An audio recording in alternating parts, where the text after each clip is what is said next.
Good morning student. भाई जो last topic हमने प्रोबेबिलिटी का किया था उसमें मैंने +1 की होल प्रोबेबिलिटी टच की थी, जिसमें जितने बेसिक थे +1 के हमने स्टार्ट किए थे। लेकिन जो आज मैं प्रोबेबिलिटी आपको करवाने जा रहा हूँ उस प्रोबेबिलिटी के अंदर क्या है बेटा, मेरे पास +2 के टॉपिक हैं। +2 के मैक्सिमम जो टॉपिक है वो फॉर्मूला बेस्ड है। मैक्सिमम जो टॉपिक है वो किसके फॉर्मूला बेस्ड है।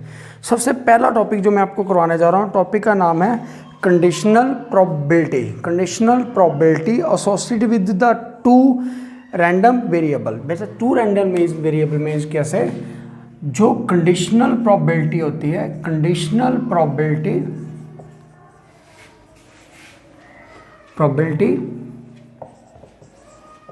कंडीशनल प्रोबेबिलिटी जो होती है बेटा, ये दो वेरिएबल, एक वेरिएबल मेरे पास a है, दूसरा वेरिएबल क्या है b है। ठीक है, अगर तो मैं a की प्रोबेबिलिटी निकालना चाहता हूँ, अगर प्रोबेबिलिटी ऑफ a फाइंड करना चाहता हूँ तो मैं किस पे डिपेंडेंट हूँ, मैं डिपेंड करता हूँ b के ऊपर। क्यों डिपेंड करता हूँ b के ऊपर? क्योंकि अक्रंस ऑफ b जो होगा, अक्रंस ऑफ b जो होगा वो ऑलरेडी गिवन होगा। डिपेंड ऑन b या अक्रंस ऑफ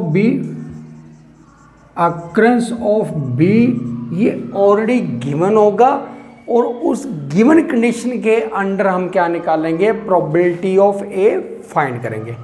अगर मैं प्रोबेबिलिटी ऑफ b फाइंड करना चाहता हूँ तो ये डिपेंड ऑन होगा a पे, और अक्रंस ऑफ a के ऊपर क्या होगा, अक्रंस ऑफ a के ऊपर क्या होगा, डिपेंड करेगा। मीन्स कहने का मीनिंग डायरेक्ट है, जब हम किसी की प्रोबेबिलिटी निकाल लेंगे तो दूसरा अक्रंस ऑलरेडी अपनी गेम, अपना ट्रायल पहले ही अक्रंस दे चुका होगा। जैसे मैं एक एग्जांपल ले रहा हूँ, एग्जांपल से पहले इसका फॉर्मूला क्या होगा सुनो ध्यान से। P of A by B, A की probability with respect to B क्या होगा, P of A intersection B by P of B। फिर होगा P of B by A equal to P of A intersection B by P of A। P of A, मैं example ले रहा हूँ पहले एक, जैसे क्लियर रहा। सबसे पहले ए फैमिली हैज़ 2 चिल्ड्रन। अगर एक फैमिली के 2 चिल्ड्रन हैं तो सैम्पल स्पेस क्या बनेगा, बोथ बॉयज़ होंगे, बॉयज़ गर्ल होगा, गर्ल बॉय होगा, और गर्ल गर्ल होगा। मीन्स ये 4 केस होंगे किसी फैमिली के, यंगर और एल्डेस्ट के अकॉर्डिंग हम क्या करेंगे, boy boys, boy girls, girl boy और गर्ल्स गर्ल्स लेके चलेंगे। ठीक है, अब उसने क्या बोला, फाइंड द प्रोबेबिलिटी, ठीक है, find the probability of both boys, find probability of both boys if at least one boy already occurred। Means कहने का मीनिंग, जो B ने या A ने जो ट्रायल खेला था उसमें एट लीस्ट 1 बॉयज़ आ चुका है। अगर एट लीस्ट 1 बॉयज़ आ चुका है तो अब आप प्रोबेबिलिटी निकालो सेकंड बंदा कि बोथ बॉयज़ की प्रोबेबिलिटी क्या होगी। उस केस में बोथ बॉयज़ की प्रोबेबिलिटी क्या होगी, इसका meaning P of A equal to आ गया मेरे पास बोथ बॉयज़, तो प्रोबेबिलिटी कितनी होगी, 1/4। फिर उसने बोला probability of B at least 1 boy, तो boys boy girl, girl boy, बेटे ये आगे मेरे पास 3 केस, प्रोबेबिलिटी क्या ले ली, 3/4। अब हमने इसकी प्रोबेबिलिटी इसके अगेंस्ट निकालनी है, टोटल के अगेंस्ट नहीं। अब प्रोबेबिलिटी जो सेकंड अक्रंस पहले है उसके अगेंस्ट हमने क्या निकालनी है, प्रोबेबिलिटी फाइंड करनी है। तो इससे पहले हम क्या निकालेंगे, कॉमन। क्या निकालेंगे, कॉमन। कितना है कॉमन, B कॉमन आ गया, आंसर कितना है, 1/4। कितना है, 1/4। अब हमने इसकी प्रोबेबिलिटी निकालनी है, ये गिवन है, और गिवन को ऑलवेज जिसकी प्रोबेबिलिटी निकालनी है उसे कभी भी अपॉन नहीं लेके आना। ठीक है, जो गिवन है वो अपॉन में आएगा। तो इसका मीनिंग ये केस क्या बनेगा, ए बाय बी होगा या बी बाय, बट ये बनेगा ए बाय बी। ए की निकालनी है अगेंस्ट बी, ए की फेवरेबल बाय टोटल, जो बी वाला टोटल। तो ए इंटरसेक्शन बी बाय कितना है, पी ऑफ बी आ गया। कितना है मेरे पास 1 बाय, कितना है मेरे पास 1/4/3/4, 4 कैंसल, आंसर कितना है मेरे पास 1/3। कितना है 1/3। वैसे भी मेरे को क्लियर हो चुका था। अगर मैं इसकी प्रोबेबिलिटी इसके अगेंस्ट निकालूंगा तो इसमें एक ट्रायल है और टोटल में कितने ट्रायल है 1 2 3 है, टोटल 3 है। तो हम सीधा शॉर्टकट भी लगा सकते हैं 1/3। क्या लगा सकते हैं शॉर्टकट, क्या होगा 1/3। कितना आएगा शॉर्टकट 1/3। बेटा ये भी मेरे पास एक चीज़।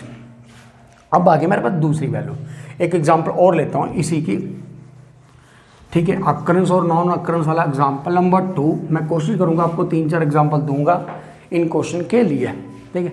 सेकंड एग्जांपल जो मैं ले रहा हूँ, ठीक है, मेरे पास सैंपल स्पेस है, सैंपल स्पेस में 1 2 3 4 5 6 7 8 9 और 10 एलिमेंट है। ये मेरे पास एग्जांपल नंबर 2 है, ठीक है। Find the probability of even number. क्या लिखा बेटा कंडीशन, क्या find the probability of even number if number more than 4 already occurred। बेटा number more than 4 is already occurred. आपको सबको क्लियर हो गया होगा कि इसमें दो कंडीशन है।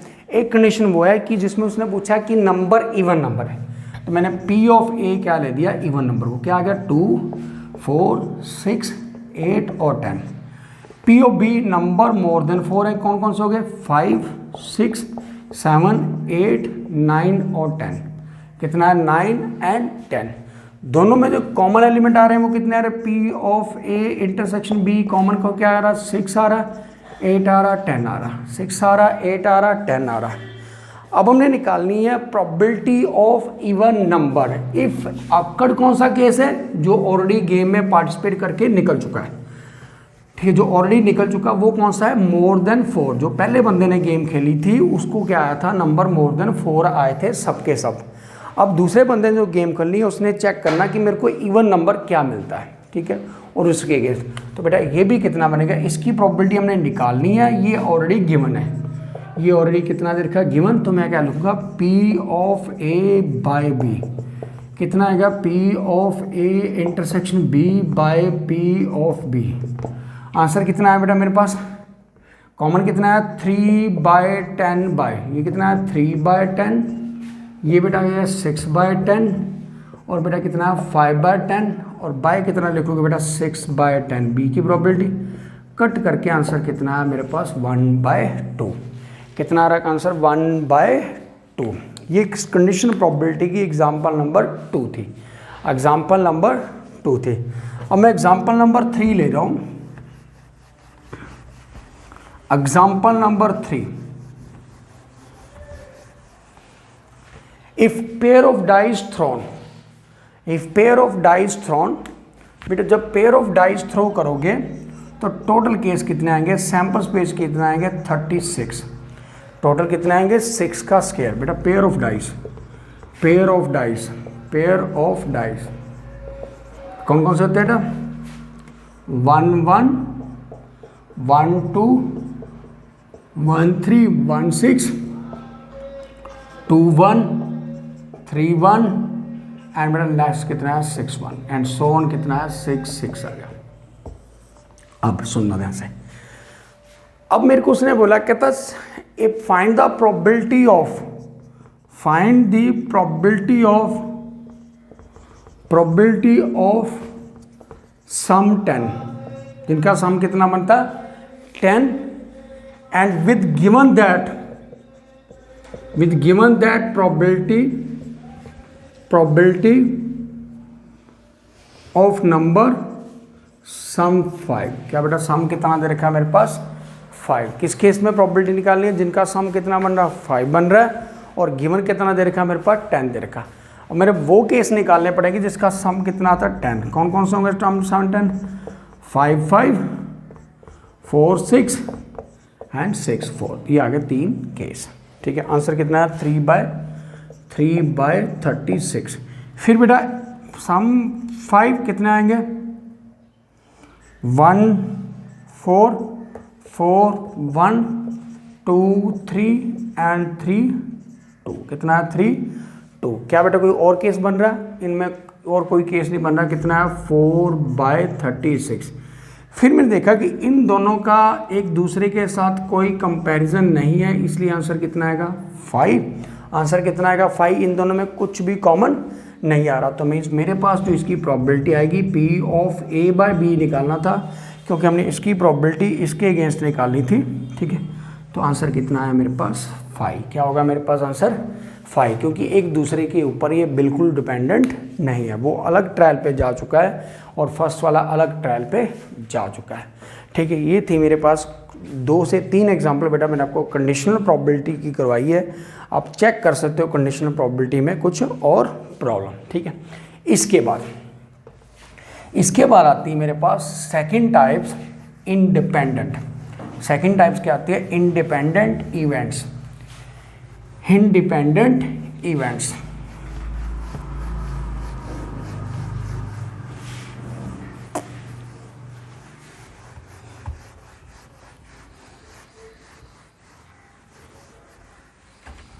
सेकंड टॉपिक मेरे पास क्या है इंडिपेंडेंट इवेंट्स।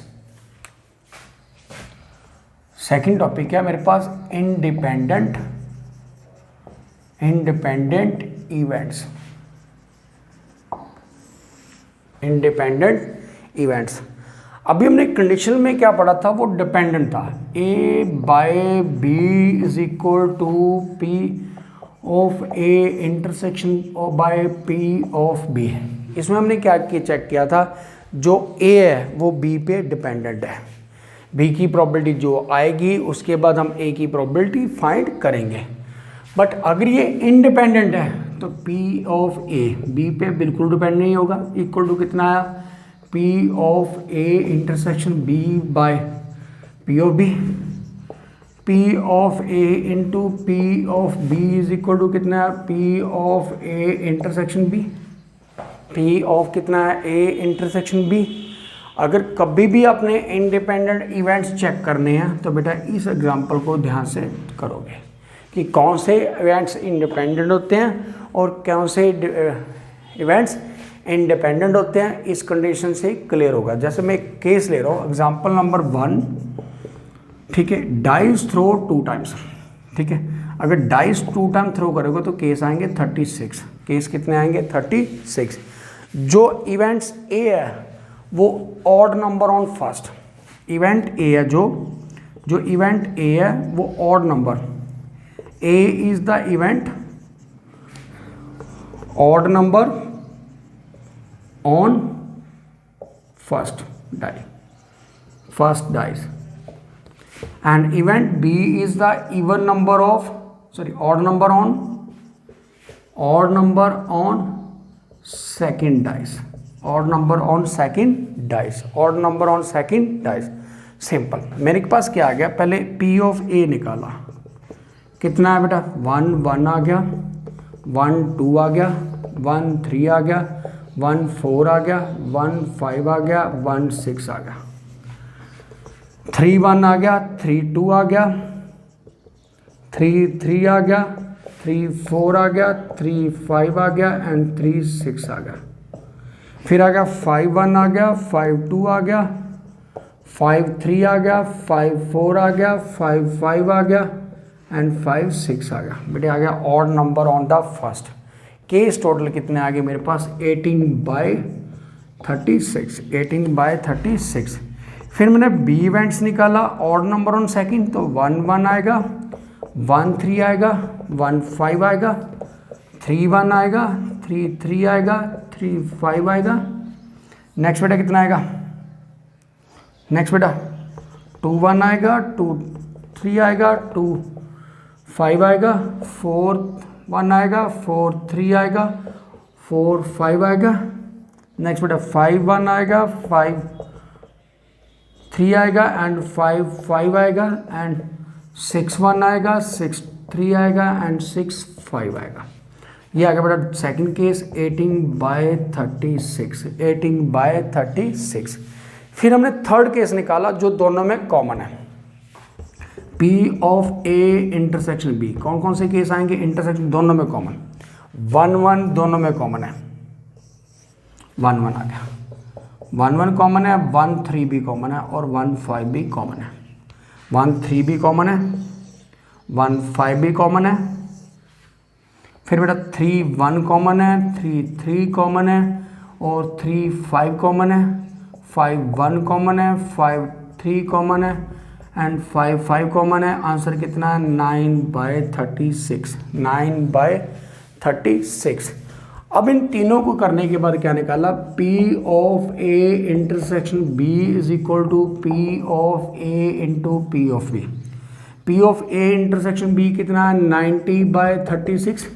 ये कितना है? 18/36 इंटू 18/36।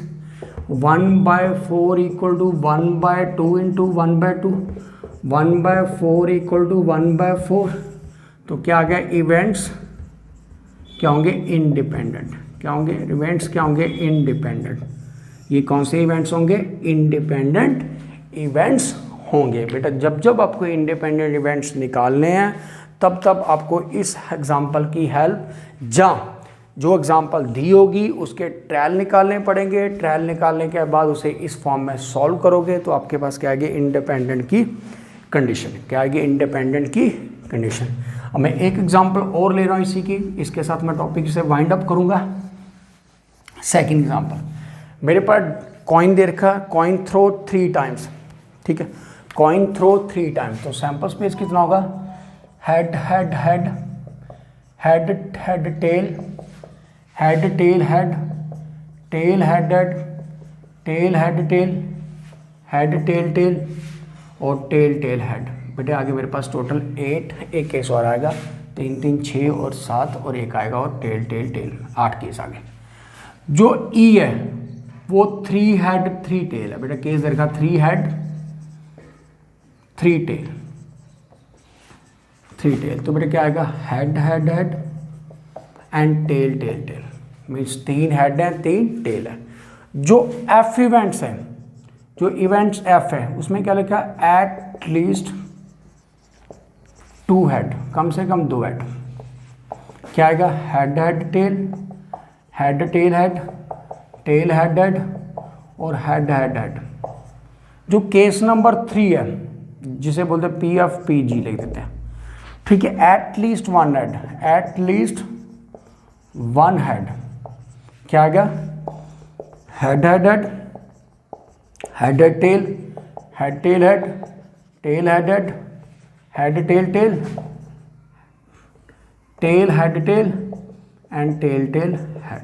बेटे आगे मेरे पास टोटल 3 केसेस आ गए। अब इन तीनों केसेस निकालने के बाद उसने ये पूछा विच आर इंडिपेंडेंट और नॉट। बेटा ई और एफ इंडिपेंडेंट है या नहीं है, एफ और जी इंडिपेंडेंट है या नहीं है, एफ और जी इंडिपेंडेंट है या नहीं है, ये तीनों चीज़ें हमने चेक करनी है। ठीक है, जैसे मैंने पहले ई और एफ का कॉमन निकाला, ई और एफ के अंदर कॉमन, बेटा एक ही कॉमन आएगा, हेड हेड हेड। आंसर कितना है? 1/4। फिर एफ और जी के बीच में कॉमन निकाला, वो भी बेटा एक ही आया, head head head, head tail head, tail head head and बेटा head tail, head head tail. फिर P of G intersection F निकाला, ई निकाला, एक ही कॉमन आएगा बेटा, हेड हेड हेड। बेटा ये कितना है? 4/8 आ गया। ये कितना है? 1/8 आ गया। ये कितना था? 1/8 था। ठीक है, अब मैंने P of E, case number 1, P of E into P of F check करना है क्या P of E intersection P of F है। ये कितना था? 2/8, 4/8 एंड बेटा 7/8। कितना था? 7/8। मैंने देखा 2/8 इंटू 4/8 इक्वल टू 1/4, 1/8। बेटा बिल्कुल एग्जैक्टली सही आ रहा। तो बेटा ई एंड एफ इंडिपेंडेंट, बेटा इंडिपेंडेंट इवेंट्स। कौन से इवेंट्स होंगे? Independent events. Case number 2, P of E into P of G equal to P of E intersection G. P of E कितना आ रहा मेरे पास? 2/8। जी कितना आ रहा? 7/8। और दोनों में कॉमन कितना है बेटा?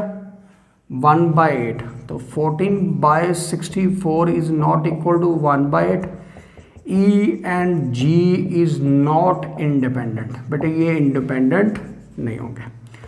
तीसरा केस क्या आ गया? P of F into P of G equal to P of F intersection G, F intersection G.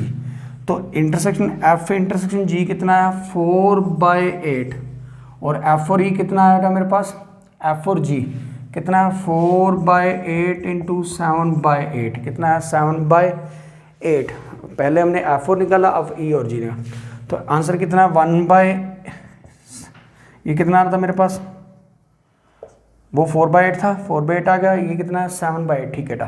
तो जी का कितना? 7/8। तो बेटा 28/64 इज नॉट इक्वल टू 4/8 आ गया। मीन्स ये कितना? 64 नहीं कट होगा। तो बेटा नॉट इंडिपेंडेंट। क्या होगा? Not independent. बेटा सिंपल सीधी डेफिनेशन। अगर ई इंटरसेक्शन एफ और उसका ई इंटू एफ अगर इक्वल आता तो बेटा क्या होगा? केस इंडिपेंडेंट होगा। अदरवाइज क्या होगा? नॉट इंडिपेंडेंट होगा। उसके बाद आ गया एप्लीकेशन ऑफ इंडिपेंडेंट इवेंट्स की। Third topic, application of independent events की। Application of independent events. जैसे एप्लीकेशन किस टाइप से अप्लाई करते हैं, मैं एग्जांपल के साथ क्लियर कर देता हूँ। पॉइंट नंबर, एग्जांपल नंबर 3, मेरे के पास एक बॉक्स है, उसमें 8 रेड बॉल है और 7 ब्लैक बॉल है। हमने यहाँ से 2 बॉल ड्रॉ करनी है, 2 बॉल ड्रॉ करनी है। ठीक है, इसकी प्रोबेबिलिटी निकालनी है विद रिप्लेसमेंट और विदाउट रिप्लेसमेंट। अगर विदाउट रिप्लेसमेंट की बात करता हूँ तो पहले 8/15 होगा, यानी कि एक रेड बॉल निकालने के लिए मेरे पास 2 बॉल ने कौन सी निकालनी है? रेड। एक रेड बॉल निकालने के लिए जो केस होगा वो 8 कितना होगा? 15। 8 में से कोई एक ले सकते हैं। इनटू जब एक निकालने के तो कितना आएगा? 7/14 आएगा। 7 कितना होगा? 14 होगा। इसे लिखने का एक वे और भी होता है, 8C2 बाय कितना है? 15C2। ये केस ओनली विदाउट रिप्लेसमेंट के लिए एप्लीकेबल होता है, अदरवाइज आप इसे कभी अप्लाई नहीं करोगे।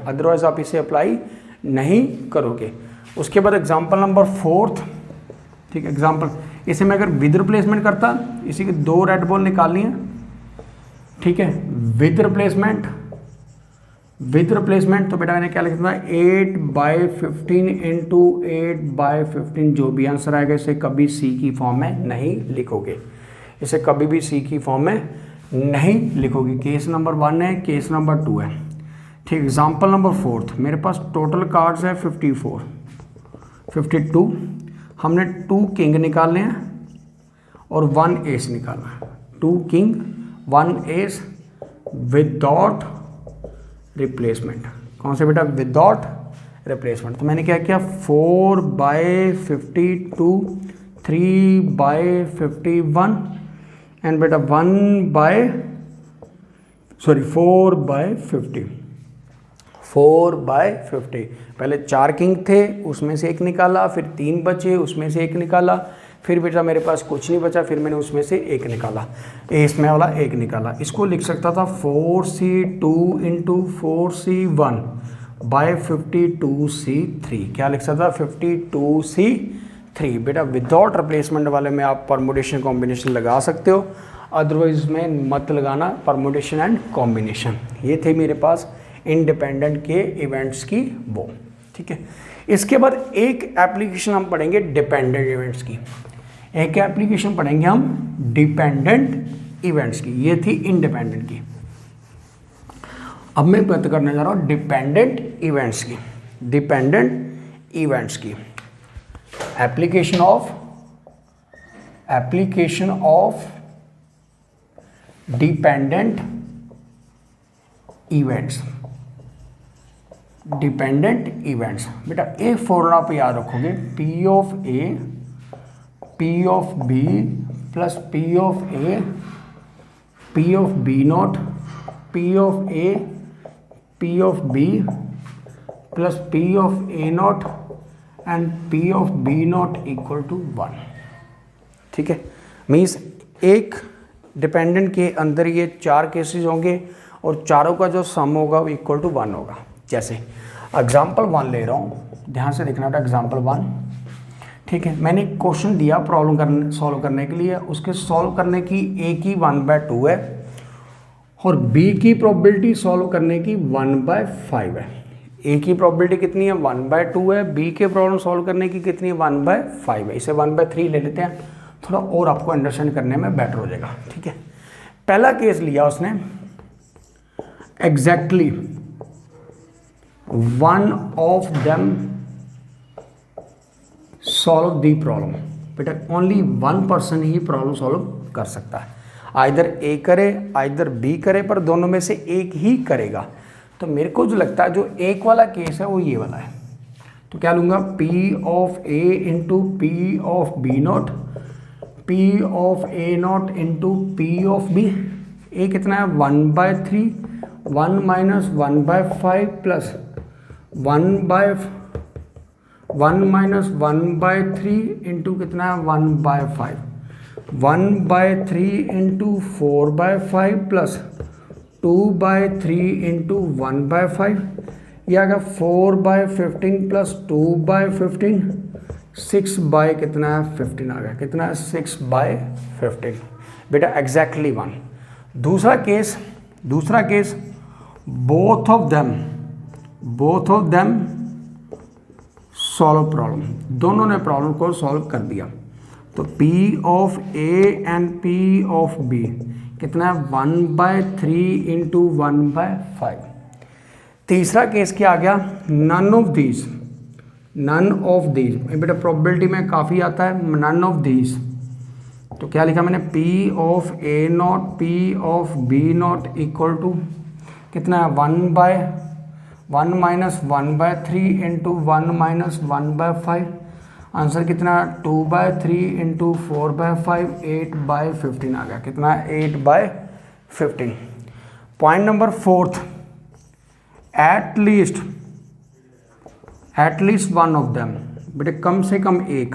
तो क्या आएगा, P of A P of B plus P of A P of B not plus P of A not P of B equal to 1 minus P of A not P of B not. ये दोनों case क्या होंगे equal. तो ये कितना 1 minus 8/5, 8/5 मैंने यहाँ से उठा लिया, 8/5 मैंने यहाँ से उठा लिया।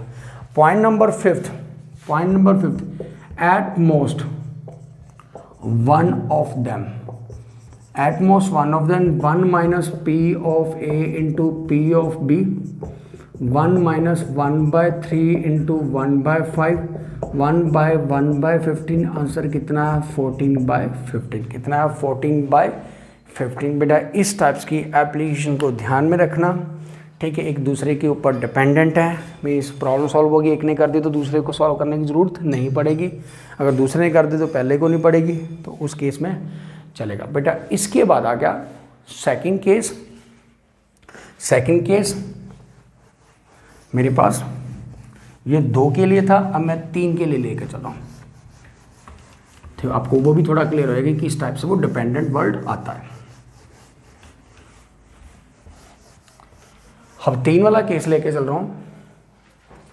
Case number P of A B C, P of A B C plus P of A B C plus P of A B C plus P of A B C plus P of A B C plus P of A B C P of A not B not C not equal to 1।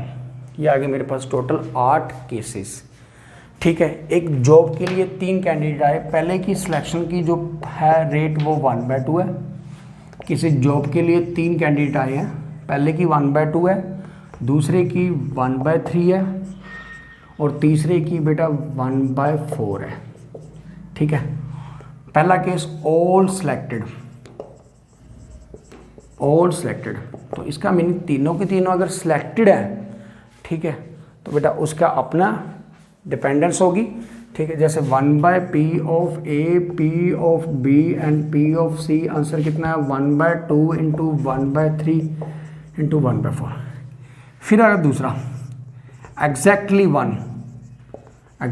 One selected, यानी कि फिर dependent हो गया P of A, P of B, P of C हो गया, plus P of A, P of B, P of C आ गया, plus P of A, P of B and P of C आ गया। बेटा इनकी वैल्यू हम क्या करेंगे फिल। पहले कितना है 1/2, पी ऑफ बी नॉट कितना होगा 2/3, पी ऑफ सी नॉट कितना होगा 3/4 और पी ऑफ ए नॉट कितना होगा 1/2 होगा। बेटा वैल्यू क्या कर देंगे फिल। कितना 2/3 into 3/4 plus 1/2 into 1/3 into 3/4 plus कितना पी ऑफ ए कितना 1/2 इंटू 3/4 इंटू कितना 2/3 इंटू कितना 1/4 आ गया। बेटा ये केस चलते रहेंगे, केसेस पे हम डिपेंड है। मैं अब ओनली केसेस लिखूंगा। एग्जैक्टली 2, बेटा एग्जैक्टली 2 क्या आएगा P of A, P of B, P of C not आ गया, plus P of A, P of B not, P of C आ गया, plus P of A not, P of B and P of C आ गया। Case number 4 के अंदर क्या आएगा at least one, at least one, कम से कम एक, तो 1 minus P of A not, P of B not and P of C not. Point number 5 at most 1, कम से कम 1 minus P of A, P of B and P of C. Point number 6 none of these, तो क्या आएगा P of A not, P of B not and P of C not. बेटा इस types की application के साथ ये हम क्या करेंगे कंप्लीट करेंगे। इस टाइप्स की एप्लीकेशन के साथ ये हम क्या करेंगे कंप्लीट करेंगे। इसके बाद इसके बाद आ गया इम्पॉर्टेंट फॉर्मूले। प्रोबेबिलिटी के अंदर जो बेटा इम्पॉर्टेंट फॉर्म यूज़ होती हैं या इम्पॉर्टेंट फॉर्मूले यूज़ होते हैं, अब मैं उसकी बात करने जा रहा हूँ। इम्पॉर्टेंट फॉर्मूले, ठीक है। सबसे पहले जो प्रोबेबिलिटी का इम्पॉर्टेंट फॉर्मूला है वो नोट कर लो। 1 0 less than P of A less than equal to 1। Probability always 0 to 1 के बीच में लाई करती है। दूसरा केस P plus Q is equal to 1 लिख दूं, ठीक है। Success plus failure equal to 1 लिख दूं, जहां बेटा P of A plus P of A not 1 लिख दूं, एक ही बात है। तीसरा केस P of A union B equal to P of A plus P of B minus P of A intersection B। Fourth formula P of A intersection B का whole complement equal to A union B का complement, ठीक है। A इसे लिखते हैं P of A intersection B का whole complement, और इसे क्या लिख सकते हैं 1 minus P of A intersection B। फिर आ गया formula number 5 P of A union B का कॉम्प्लीमेंट, ये बेटा यूनियन होगा, यहाँ पर इंटरसेक्शन ले लेते हैं। ये कितना है P of A union B का होल कॉम्प्लीमेंट कितना है 1 minus P of A union B, 1 minus कितना है P of A plus P of B minus P of A intersection B। ये आ गया फॉर्मूला नंबर 5। फॉर्मूला नंबर 6 में क्या आएगा मेरे पास, अगर P of A minus B निकालना, जहाँ ओनली A निकालना, जहाँ P of A intersection B का कॉम्प्लीमेंट निकालना, तो क्या आएगा P of A minus P of A intersection B। Formula number 7, P of B minus A only B equal to कितना, P of B intersection A का complement equal to कितना होगा, P of B minus A intersection B, A intersection B। बेटे 6 फॉर्मूले अपने tips पे रखने हैं, ये प्रॉबिलिटी में कहीं भी यूज़ हो सकते हैं, ठीक है। पहले भी मैं फॉर्मूला ऑलरेडी फर्स्ट वीडियो में लिखवा चुका हूँ, बट इन चीज़ों का प्रॉपरली ध्यान रखना, ठीक है। इसके बाद आता है बेटा, इन इम्पॉर्टेंट टिप्स के बाद एक इम्पॉर्टेंट थ्योरम और मैं अभी इसी वीडियो में करवा देता हूँ। थ्योरम का नाम है बाइनोमियल डिस्ट्रीब्यूशन, बाइनोमियल डिस्ट्रीब्यूशन, ठीक है। आपका ही इसका टॉपिक का पार्ट है प्रोबेबिलिटी का, बाइनोमियल डिस्ट्रीब्यूशन, ठीक है। सीबीएसई में से कट हो चुका है पर ऑब्जेक्टिव में अभी लेफ्ट है, सीबीएसई का पार्ट नहीं है। जैसे मैं एक एग्जांपल ले रहा हूँ, S is equal to 2 coin. जब 2 कॉइन थ्रो करोगे तो आपके पास head tail, tail head and tail tail लिखोगे, ठीक है। Head tail, tail head, head tail लिखोगे। मैं एग्जांपल से आपको थ्योरम की तरफ लेके जाऊंगा, ठीक है। मैंने बोला 1 हेड, तो आपने क्या बोल दिया, सर 1 हेड की जो प्रोबेबिलिटी है वो कितनी होगी, 2/4 होगी। मैंने बोला 2 हेड, आपने बोला सर प्रोबेबिलिटी कितनी होगी 2 हेड की, 1/4 होगी। ये 1 हेड की है, ठीक है बेटे, ये 2 हेड की है। मैंने बोला 1 टेल, 2 टेल, तो 2 टेल के लिए कितना होगा मेरे पास प्रोबेबिलिटी 1/4 आएगी। बड़ा ईजिली आपने क्वेश्चन का आंसर दे दिया, ठीक है, क्योंकि आपको सैंपल स्पेस बनाने में कोई दिक्कत नहीं हुई, इसलिए आपने इसका डायरेक्ट आंसर बताने में कोई प्रॉब्लम भी नहीं करी। पहली चीज़ बिल्कुल क्लियर है।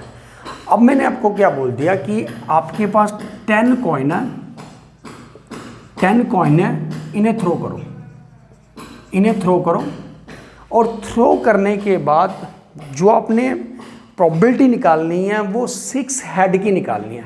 कितने हेड की, 6 हेड की, कि कॉइन पे कितने हेड नजर आए, 6। जैसे यहाँ पर आपको 1 हेड नजर आ रहा है, यहाँ पर 2 हेड नजर आ रहा, ठीक है, और वहाँ पर कितना आ रहा मेरे पास, वहाँ पर मेरे पास कितना है, 0 हेड नजर, ठीक है। तो 10 कॉइन थ्रो किया तो 6 हेड के लिए। बेटा अगर मैं 10 कॉइन का सैंपल स्पेस बनाऊंगा तो बहुत बड़ा बनेगा। अगर 10 कॉइन का मैं सैंपल स्पेस बनाता हूं तो वो सैंपल स्पेस इतना बड़ा होगा कि हम उसे बना नहीं पाएंगे, ठीक है। तो इस केस में कैसे मैं 6 हेड निकाल सकता हूं, इस केस में कैसे मैं 6 हेड फाइंड कर सकता हूं, वो मेन पॉइंट है। इसके लिए हम क्या लेते हैं, जब ऐसे केस बढ़ने स्टार्ट हुए, सैंपल स्पेस नहीं बन पा रहे थे, तो उसने हेल्प ली बाइनोमियल डिस्ट्रीब्यूशन की, बाइनोमियल डिस्ट्रीब्यूशन की। किसकी हेल्प ली, बाइनोमियल डिस्ट्रीब्यूशन की। क्या होती है बेटा, P is equal to X is equal to R, क्या होता है NCR, NCR क्यू की power n minus R, P की पावर कितना होगा R, क्यू की power n minus R N to P की पावर R आएगा मेरे पास, जो इसका बाइनोमियल डिस्ट्रीब्यूशन आएगा, ठीक है। अगर ये इसी फॉर्म में आएगा तो बेटा मेरे को क्या करना पड़ेगा, इसमें n इज इक्वल टू कितना 10 है, n इज इक्वल टू कितना दे रखा 10। आपने किसकी प्रॉपर्टी निकालनी, हेड। बेटा 6 हेड की इकट्ठी नहीं निकालनी, आप सिंगल एक हेड की प्रॉपर्टी निकालोगे, जिसके बारे में पूछा है उसे आप क्या मानोगे, सक्सेस, उसे क्या मानोगे आप, सक्सेस। इसलिए एक ही पर्टिकुलर केस की बात करोगे, 6 अपने आप निकलाएगा। Q इज इक्वल टू कितना होगा 1/2, ये बेटा आ गया मेरे पास फेलियर, क्योंकि अगर टेल आएगा तो मेरा केस क्या होगा, फेलियर होगा। अब इसने बोला था 6 हेड, तो रिक्वायर्ड प्रोबेबिलिटी क्या होगी, रिक्वायर्ड प्रोबेबिलिटी क्या होगी मेरे पास, ठीक है। क्या लिखूंगा, Px is equal to 6, 10C6, 1/2 की पावर 10 माइनस 6 एंड 1/2 की पावर कितना आएगा, 6 आएगा। 1/2 की पावर कितना आएगा मेरे पास, 6 आएगा। इस केस से हम क्या निकाल सकते हैं, 6 कॉइन अगर आपने थ्रो किए, 10 कॉइन थ्रो किए, तो जो उससे केसेस बने, जो उससे केसेस बने, जितने भी आपके पास सैंपल्स बने, जिन जिन कॉइन के ऊपर हेड नज़र आ रहा था, जिनकी काउंटिंग 6 आ रही थी, वो सारे इतने होंगे, वो सारे इतने होंगे। ये एक केस नंबर मैंने क्या लिया, 1 लिया। अब मैं इसको और थोड़ा क्लियर करने के लिए एक एग्जांपल और लेता हूँ।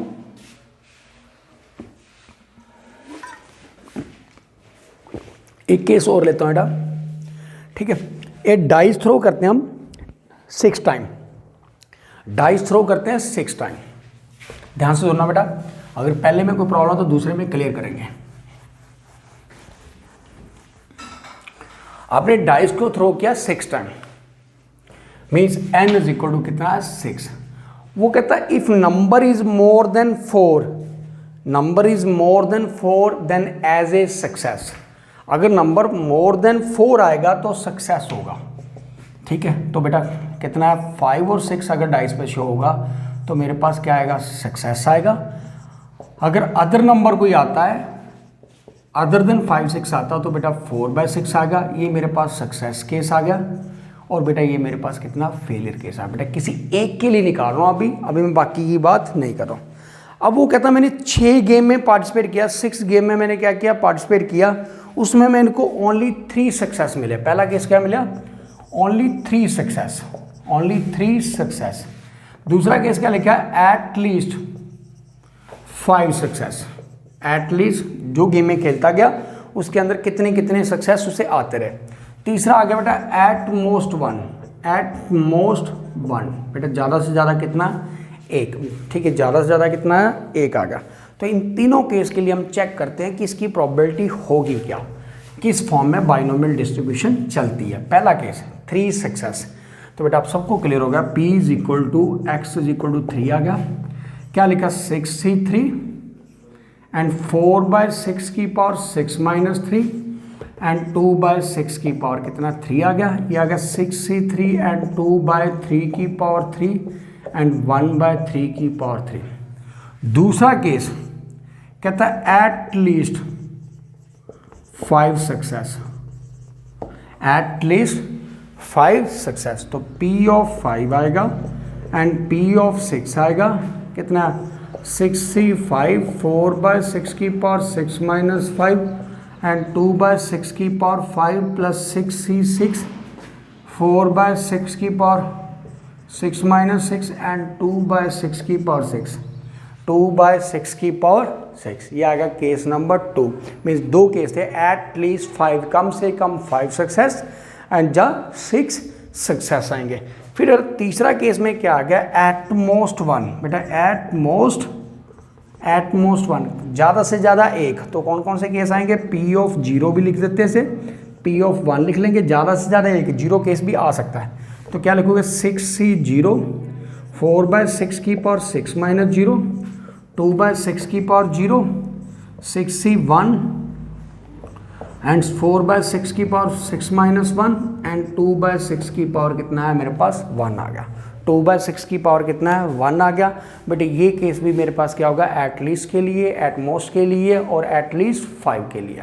बेटा एग्जाम्पल नंबर 2, बेटा एग्जाम्पल नंबर 2, एग्जाम्पल नंबर 2। इसके बाद आएगा third number case, case number 3।